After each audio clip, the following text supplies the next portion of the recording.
Bonsoir et bienvenue à la grande édition du 19h45. Voici les titres.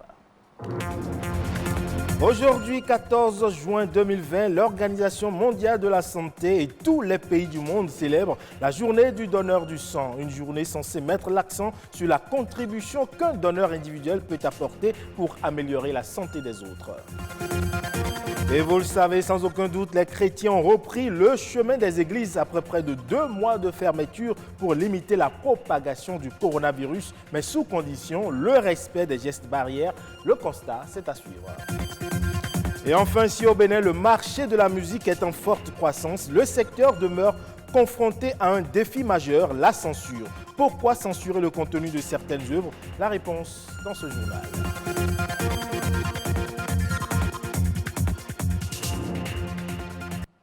À nouveau, bonsoir. Je le disais donc dans les titres, on célèbre ce 14 juin la journée mondiale du donneur du sang.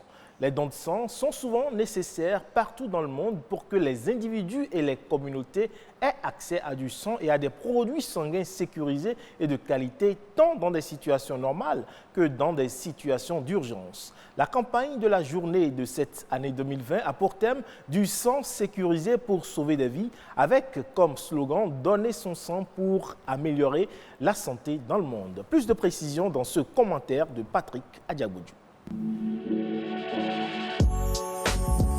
Lancé en 2004 à Johannesburg, en Afrique du Sud, cela fait 16 ans que l'Organisation mondiale de la santé, OMS, a fait du 14 juin la journée internationale des donneurs de sang.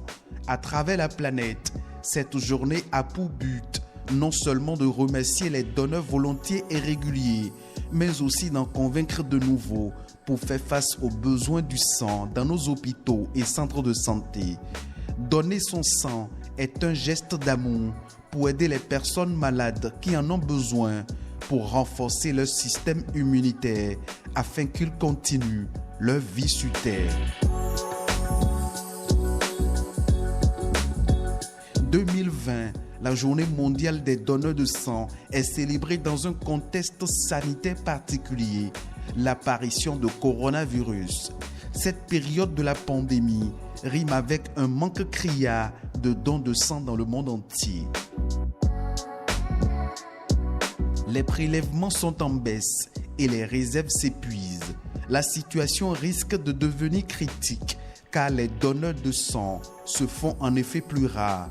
Cette année, la campagne de la Journée mondiale du donneur de sang a pour thème « Du sang sécurisé pour sauver des vies » avec le slogan « Donner son sang pour améliorer la situation dans le monde ». Donner son sang est un acte vital pour le traitement des blessés lors des urgences de toute nature, telles que les catastrophes naturelles, les accidents et autres conflits armés.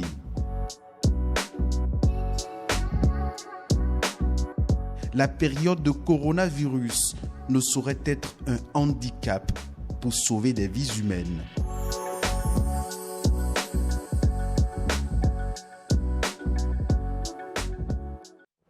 Et depuis quelques jours, les églises ont rouvert leurs temples après plus de 2 mois de fermeture.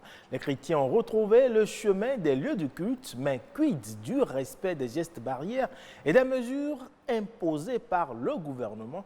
Le constat, c'est avec Rodrigue Babaguito. Ce dimanche matin, pas de répit pour Thomas. Après près de 2 mois de fermeture des lieux de culte, l'église rouvre enfin ses portes et c'est à une tâche inhabituelle qu'il doit aujourd'hui s'appliquer avec à sa charge des gilets jaunes. Il est important que les mesures qui sont recommandées, aussi bien par l'autorité gouvernementale que par les autorités ecclésiastiques, donc que ces mesures-là soient observées, notamment donc la distanciation, les mesures de lavage de mains. Ici, à l'église catholique Saint-Martin de Cotonou, pas plus de 3 personnes sur les bancs durant la messe. Le parking est désormais exploité à des fins autres que le stationnement des véhicules et les horaires des messes sont revus. Nous avons réaménagé les horaires. Nous réorganisons pour que entre les différentes messes, qu'il y ait d'espace pour permettre aux uns de partir et aux autres assez de temps pour l'autre de venir, pour qu'il n'y ait pas trop de proximité entre les rencontres. Pendant qu'une messe est en cours, voilà à quoi ressemble la devanture de l'église. Contre mauvaise fortune, les fidèles font bon cœur. Ils attendent patiemment leur tour. On n'a pas le choix. C'est une joie pour moi. C'est une bonne organisation. Si on devait nous laisser faire comme on a l'habitude de faire, tout le monde se mélange, alors la maladie va se répandre rapidement. Pourtant, quand la porte s'ouvre, plus de place pour quelque distanciation que ce soit. Dans les églises évangéliques, les habitudes changent également. On a imposé à tout le monde, comme l'État a dit, chacun doit utiliser cache-nez. Nous avons multiplié le nombre de cultes. En fonction de cela, nous avons décidé que le culte ne dure que 90 minutes. Au sein de l'église du christianisme céleste, seuls des masques de couleur blanche ou bleue sont admis. Nous avons confectionné des cache-nez uniformes à tous nos paroissiens à qui nous avons distribué ça gratuitement sans rien prendre. Sur cette paroisse, pas facile de faire entendre aux fidèles le maintien du masque au visage. Pourtant, le responsable assure de la discipline des siens.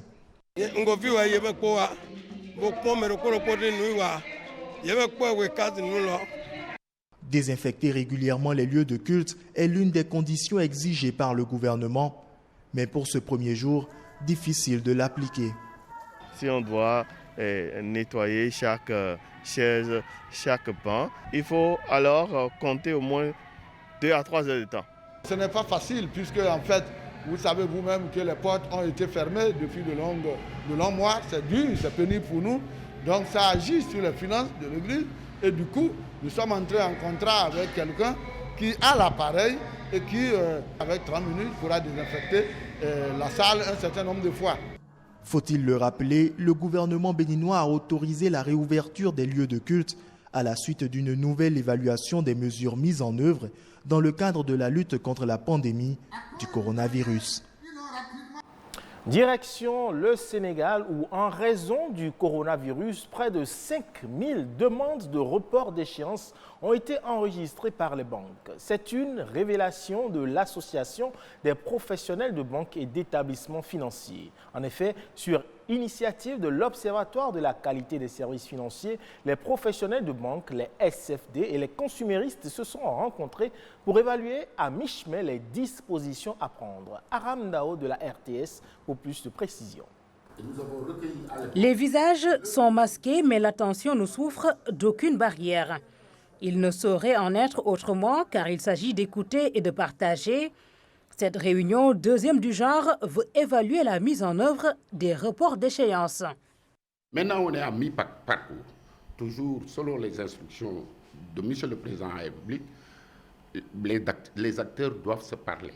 C'est tout le sens de cette deuxième réunion d'écoute, d'information d'abord, de la part du régulateur et des opérateurs financiers, ensuite d'information aux associations de consommateurs et de partage. Parce que, en fait, les associations de consommateurs doivent faire des propositions additionnelles qui seront étudiées naturellement par les opérateurs.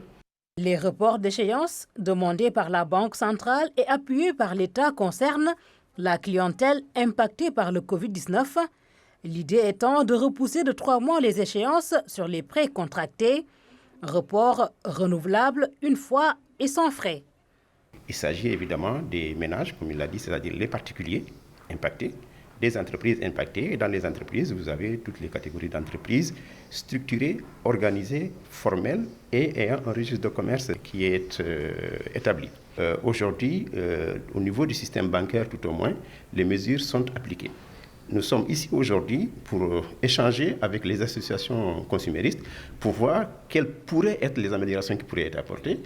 Les réclamations des consuméristes s'adressent à toutes les structures financières, à leur tutelle et à l'État.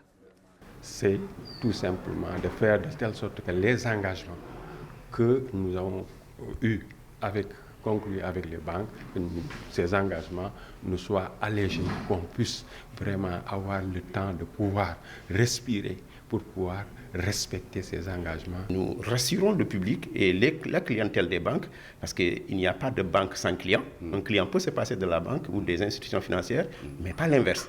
Et donc nous sommes à l'écoute Globalement, ça se passe plutôt bien parce qu'il y a pas moins de 5000 demandes qui ont été enregistrées au niveau du système bancaire, entreprises et particuliers confondus.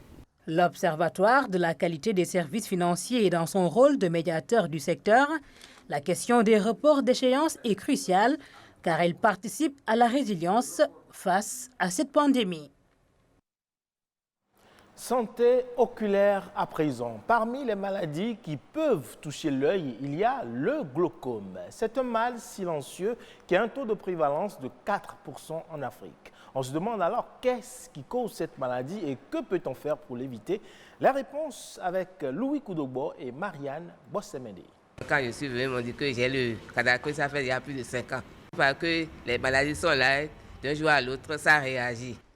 Et en ophtalmologie, c'est souvent le cas. Comme la cataracte, le glaucome de forme chronique est une maladie oculaire qui évolue en silence. C'est une détérioration de la tête du nerf de la vision, le nerf optique, associé à un rétrécissement du champ de vision. La cause du glaucome, c'est une fermeture ou bien un rétrécissement du filtre qui permet au liquide donc de circuler. Ce liquide est appelé l'humeur aqueuse, une substance produite au niveau de l'œil. Pour comprendre son lien avec la maladie, il faut retourner au circuit d'évacuation du liquide. Il y a un filtre ici qui permet à ce liquide de sortir. Lorsque le filtre est bouché, en fait, le liquide ne passe plus. Le liquide s'accumule forcément, donc ça crée une hyperpression de l'œil. L'hyperpression de l'œil est due à plusieurs facteurs prédisposants et quelquefois héréditaires. L'hypertension et le diabète, la drépanocytose, etc., qui agissent sur l'œil, favorisent la destruction de l'œil. Lorsque donc les parents ont souffert de glaucome, le risque, quelquefois, est multiplié par plus de 10, donc chez les enfants. Les enfants devraient donc, en dehors de tout symptôme, consulter un ophtalmologue. Lorsque le dépistage est fait tardivement, le mal est souvent à un stade avancé. Lorsque ça commence par se manifester, déjà c'est trop tard. Donc par la moment des petites douleurs et puis un flot visuel et puis ces petits signes qui amènent le patient à consulter. Chez ce patient venu en consultation, le glaucome a été détecté il y a plus de 20 ans sur les 2 yeux.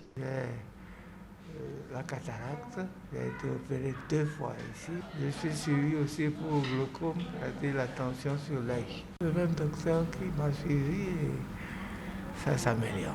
L'œil gauche, je vois très bien et je lis parfaitement. La lecture correcte, un avantage dont ne peut jouir le sujet glaucomateux que si le mal est dépisté à temps.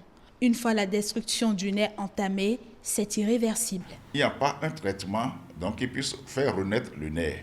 Il faudrait suivre scrupuleusement le traitement prescrit par le médecin et puis aussi les surveillances pour que le nerf, le peu qui reste, puisse être sauvegardé et rester longtemps. Le sport et la consommation de certains fruits comme la carotte sont des éléments qui assurent une bonne santé de l'œil.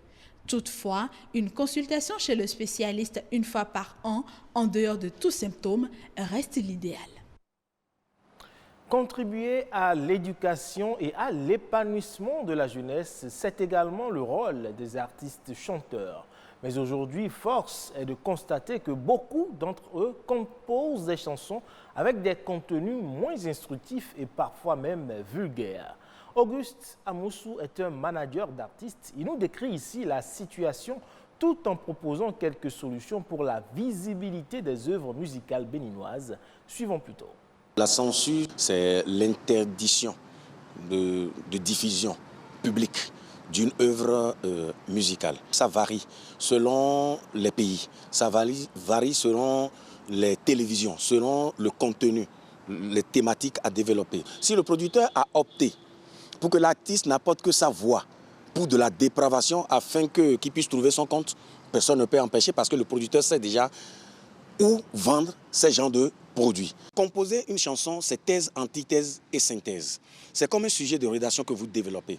Mais vous pouvez peut-être parler du cesse, l'importance, Mais quand vous allez trop dans le sexe, ce que ça donne, et qu'à partir d'un certain moment, les maladies que cela peut causer. Si quelqu'un qui chante comme ça le sexe est accepté d'office, parce qu'on a un contenu. Mais dès que vous venez et que vous ne parlez que du côté dépravation et des côtés où vous pouvez choquer, ça gêne l'éducation. Que ces artistes-là choisissent le côté élégant de ces mots qui choquent, les développer et surtout penser à l'éducation. Ne pas choquer les sensibilités, de ne pas oublier que les enfants sont les relèves de demain et il faut quand même les éduquer et ne pas leur permettre d'aller vers une certaine dépravation pour se faire davantage aimer. Parce que ceux qui choquent n'ont pas tout le monde avec eux, ils ont peut-être une partie des populations avec eux. Et ce sera tout pour ce 19h45. Cette édition peut être suivie en replay sur le site de l'ORTB, www.ortb.bj. Portez-vous bien et bonne soirée.